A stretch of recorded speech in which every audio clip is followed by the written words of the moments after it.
नमस्कार, PP news line के prime time में आप सबका स्वागत। मैं हूं रजनी अनुभव। आइए सबसे पहले नजर डालते हैं आज दिन भर की प्रमुख सुर्खियों पर। शोपियां जिले के किलोरा इलाके में शुक्रवार को आतंकियों और सुरक्षा बलों के बीच हुई मुठभेड़। जम्मू कश्मीर के शोपियां में 19 अगस्त को लापता हुए पंच का शव डांगम इलाके से बरामद। जम्मू कश्मीर में लगातार चौथे दिन बारिश का कहर जारी और पाकिस्तान ने एक बार फिर किया सीज फायर का उल्लंघन। अब समाचार विस्तार से। दक्षिण कश्मीर के शोपियां जिले के किलोरा इलाके में शुक्रवार को आतंकी और सुरक्षा बलों के बीच गोलाबारी हुई। पुलिस की एक संयुक्त टीम, सेना की 44 आरआर और सीआरपीएफ ने क्षेत्र में आतंकियों की उपस्थिति के बारे में उन्हें जानकारी मिली और उसके बाद सुरक्षा बलों ने इलाके को घेरा और तलाशी अभियान शुरू कर दिया। उन्होंने कहा कि जैसे ही बलों की संयुक्त टीम संदिग्ध स्थान की ओर बढ़ी, छिपते हुए आतंकियों ने उन पर गोलाबारी करना शुरू कर दी, जिसका भारतीय सैनिकों ने मुंह तोड़ जवाब दिया। एक वरिष्ठ पुलिस अधिकारी ने बलों और आतंकवादियों के बीच गोलाबारी की पुष्टि की है। सूत्रों के अनुसार इलाके में 2 से 3 आतंकियों के फंसे होने की आशंका है। जम्मू कश्मीर के शोपियां से 19 अगस्त को लापता हुए पंच का शव डांगम इलाके में एक बगीचे में बरामद किया गया। पुलिस ने बरामद शव की पहचान खोमो इलाके से लापता पंच के रूप में की है।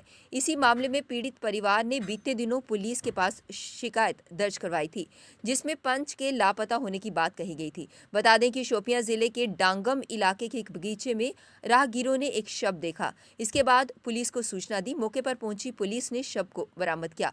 साथ ही बताया गया कि शव को दफनाया गया था।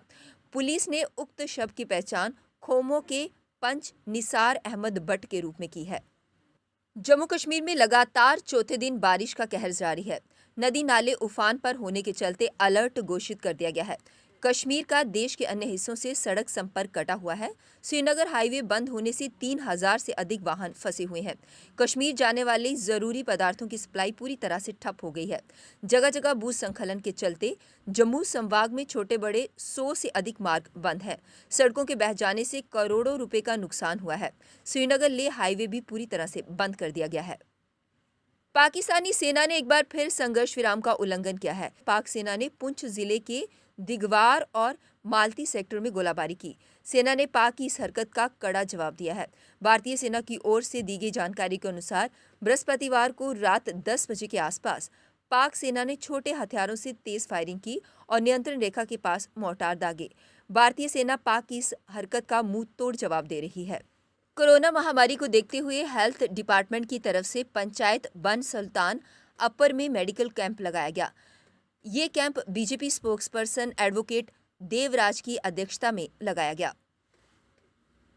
एडमिनिस्ट्रेशन आरक्षण एसडीएम और तहसीलदार और नायब तहसीलदार मेरे साथ का शुक्रगुजार हूँ।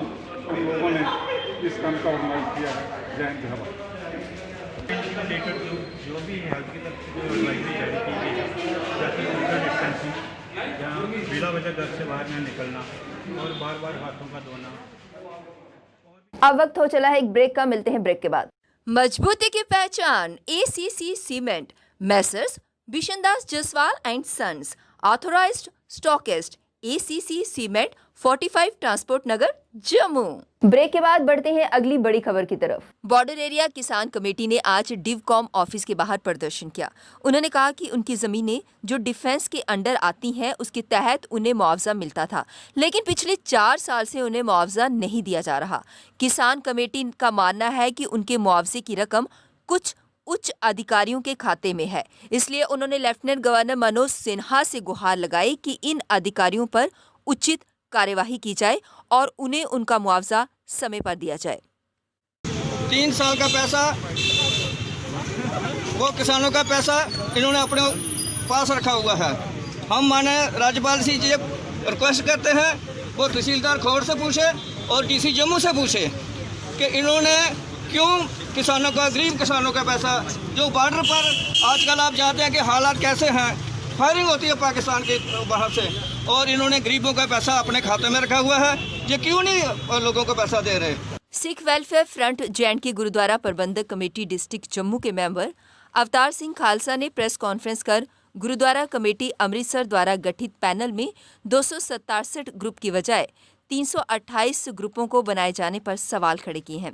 वहीं उन्होंने जोरदार अपील करते हुए गठित कमेटी गुरुद्वारा अमृतसर को कड़ा संज्ञान लेने को कहा। जो मिसअप्रोप्रिएशन हुई है उसके खिलाफ आज ये प्रेस कॉन्फ्रेंस की जा रही है। ਅਸੀਂ अपील करते हैं जदर खालसा साहब कि जिसने भी इस मिसअप्रोप्रिएशन जो रिस्पॉन्सिबल है SGPC की पूरी बॉडी इन्हों फौरन टर्मिनेट करके इसकी जगह कार्यकारी कमेटी बनानी चाहिए और इन्हों पंथ चों छेकिया जाना चाहिए ताकि जो गुरु ग्रंथ साहिब की इस तरह आगे तो मिसअप्रोप्रिएशन करने की कोई हिम्मत ना करे। लगातार हो रही बारिश से जीवन नगर में लोगों के घरों में पानी आने से भारी नुकसान हुआ। नगर निगम द्वारा नालों की साफ सफाई न होने से पानी स्थानीय लोगों के घरों में घुसा, जिसके चलते लोगों के घरों में रखा सारा सामान खराब हो गया, जिसके लिए उन्होंने प्रशासन से गुहार लगाई है कि उन्हें राहत पैकेज दिया जाए। All J&K home guard welfare association के बैनर तले state president J&K government employees joint action committee के बाबू हुसैन मलिक ने मीडिया के माध्यम से लेफ्टिनेंट गवर्नर मनोज सिन्हा से मांग की कि जिस तरह पूरे भारत में होमगार्ड के वेजिस हैं, उसी तरह जम्मू कश्मीर जो कि अब यूटी है, यहाँ भी होमगार्ड के वेजिस उनके बराबर होने चाहिए ताकि उन्हें बराबरी का दर्जा मिल सके। इस मौके पर उनके साथ होमगार्ड J&K प्रेसिडेंट कमला शर्मा और अन्य लोग भी उपस्थित थे। इनके साथ डिस्क्रिमिनेशन किया और इनजस्टिस किया और आज तक इनका कोई मसला नहीं हल हुआ।